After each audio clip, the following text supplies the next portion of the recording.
Hey, how's it going, guys? Mr. Boss for the win here. Hopefully you're having an awesome day. In today's GTA 5 video, we're going to be talking about a lot of topics, including Grand Theft Auto as a possible movie, seeing a game like GTA 5 or even another Rockstar title on a brand new console, and a whole lot more. So like I said, we've got a lot to talk about today, so let's not waste any more time and let's get it started. So you know that Take-Two Interactive is the parent company of Rockstar Games, and last week, Take-Two Interactive had like an investor shareholder meeting where they talked about how much money Rockstar's Grand Theft Auto 5 has made them, and how well it's doing and what they're looking forward to in terms of Red Dead Redemption 2. And apparently some of the executives of that company were also talking to some members of the media, because the CEO, who you probably know, Strauss Zelnick, told MCV something very interesting. He states, "We have licensed a couple of titles for movie picture production, and we don't have much more to say than that." So that's cool. The key words here are license and then titles, which is plural. So if you guys don't know what licensing means, basically Take-Two Interactive has given these movie companies permission to use something like Grand Theft Auto or BioShock or Red Dead Redemption as the theme of a movie. And they also said that because they're licensing it, that they're not going to invest any of their own money in producing it. Now, this is really cool. They said multiple titles, which means it could be a Rockstar title, it could be a Take-Two title, but this is also really awesome, especially given some of the recent video game movie adaptations we've seen, like Assassin's Creed, which came out like late last year, and then we had Resident Evil: The Final Chapter that also came out, which is really, really awesome. Now,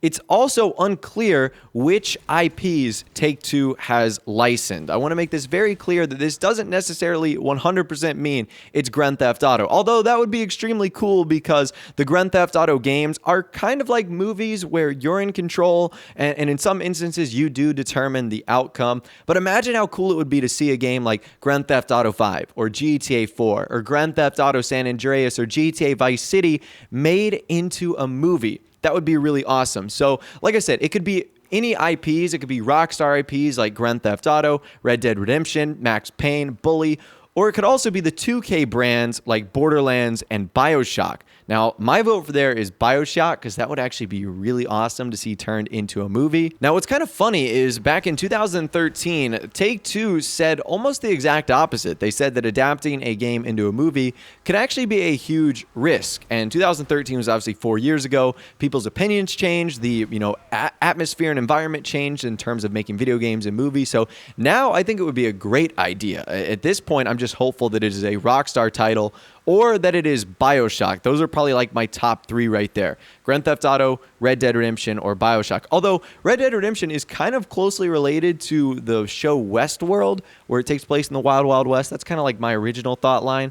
But anyways, that is still pretty awesome. So if any more information does come out on this, which it's likely that we won't, Take-Two Interactive is a pretty buttoned up company, so I wouldn't imagine they would spill the beans on what movies they license. And it's also not 100% positive that something will be made. All they did was give them the license, which doesn't really indicate all that much. But regardless, I will keep you guys updated because I still think this is absolutely interesting. Now, let's move on to another article I saw the other day. It was on the Guardian's website. I'll leave a link to it in the description. And the title really interests me. It was, "Why Are People Still Buying Grand Theft Auto 5?" Now, without any context, this might not make sense, but as I just mentioned, the Take-Two Interactive meeting the other day revealed some pretty interesting things. The first thing it revealed is that Grand Theft Auto 5 sold more copies in 2016 than it did in 2015. So a 3-year-old game sold better than it did when it was a 2-year-old game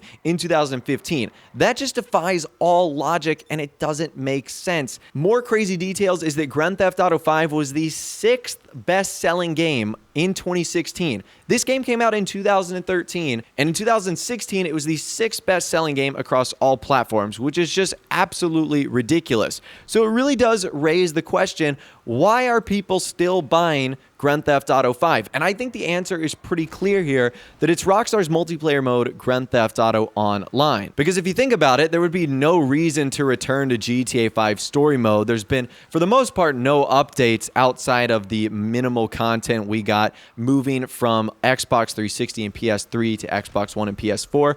I think it's GTA Online. The fact that the mode is free, it allows you to just go in, do whatever you want, be whoever you want. If you want to shoot a bunch of people in the face, you can do that. If you want to sit in your apartment and collect vehicles and clothes and weapons, you can do that too. However, The Guardian also equates two important things to Grand Theft Auto 5's success and why people are continuing to buy it. This website says Grand Theft Auto 5 has also benefited from the modern digital marketplace, which allows a game to be easily downloaded across multiple platforms. Now, I don't think that so much is the reason. Yes, Grand Theft Auto is an incredibly popular video game, and by default, it gets a little bit of a boost just because it's Grand Theft Auto, but I still don't think that's the case. What I do think is the case is the second point they make, where they state Grand Theft Auto 5 has become the ultimate place to hang out. It's a venue rather than a game. And they state, unlike in previous hardware generations where players simply bought sequels to experience their favorite titles, now we are in an age where single iterations can endlessly be remodeled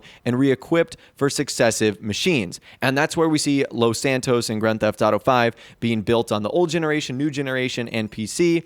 And the fact that Grand Theft Auto Online is consistently getting updated. I mean, if you think about it, Grand Theft Auto Online in 2014 looks nothing like it does in 2017. It's almost like it's a new game. And I've got a couple other theories out there as well. One of them is that there really isn't anything else like Grand Theft Auto Online out there. There hasn't been a massive open world game that has challenged Grand Theft Auto 5 to take that spot. Yes, there have been other open world titles like Fallout, but we know that that is single player. There's been other kind of RPG open world story games, but they might not necessarily have the robust online experience that GTA 5 has. So I think that's your ticket right there. I think the only other game that's going to challenge GTA 5 is going to come from Rockstar, and that's going to be Red Dead Redemption 2.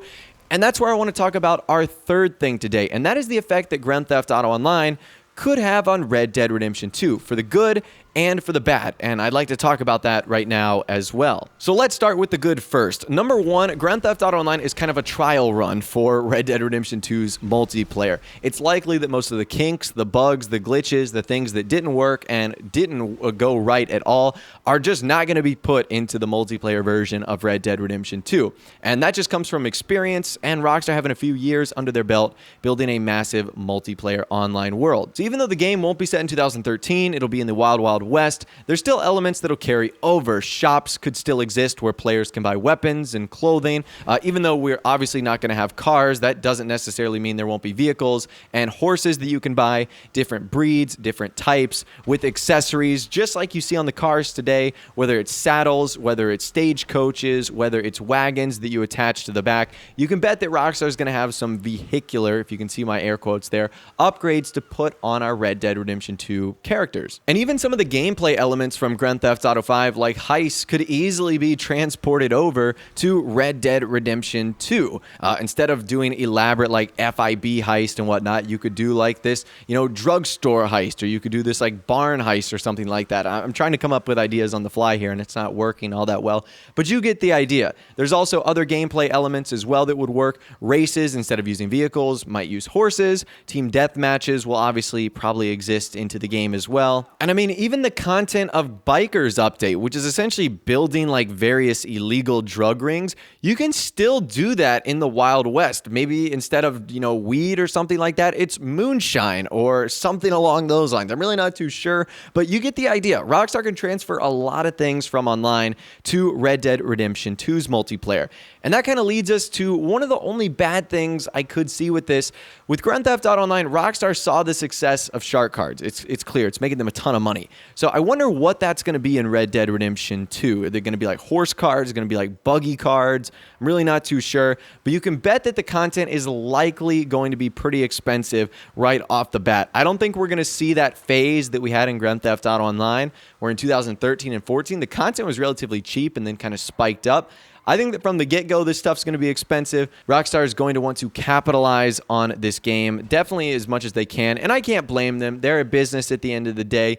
Their objective is to make money. Just like any other business in the game, they just happen to create video games So it'll be very interesting to see what happens with Grand Theft Auto Online and Red Dead Redemption 2. And kind of on a final last note, there's also rumors that it could be coming to a new console, the Nintendo Switch. So we've always thought Rockstar titles on 3 different platforms, Microsoft, Sony, and PC. Would Rockstar ever consider moving to the Nintendo Switch? They did talk about it a lot in their investor meeting the other day. So it kind of has me wondering if that is one of the plans for maybe a future GTA game or maybe even Red Dead Redemption 2. Now, I don't own the Nintendo consoles. I haven't for a while. But if you do, that might be some good news. And you finally might get to dip your toe into a Rockstar Games title. But anyways, that's all the information that I'm going to be talking about for you guys in this video today. Hopefully you did enjoy. I know it was a lot, but try to let me know what you think about a possible Grand Theft Auto movie. Let me know why you think people are still buying Grand Theft Auto 5, even though later this year it's going to be 4 years of its release.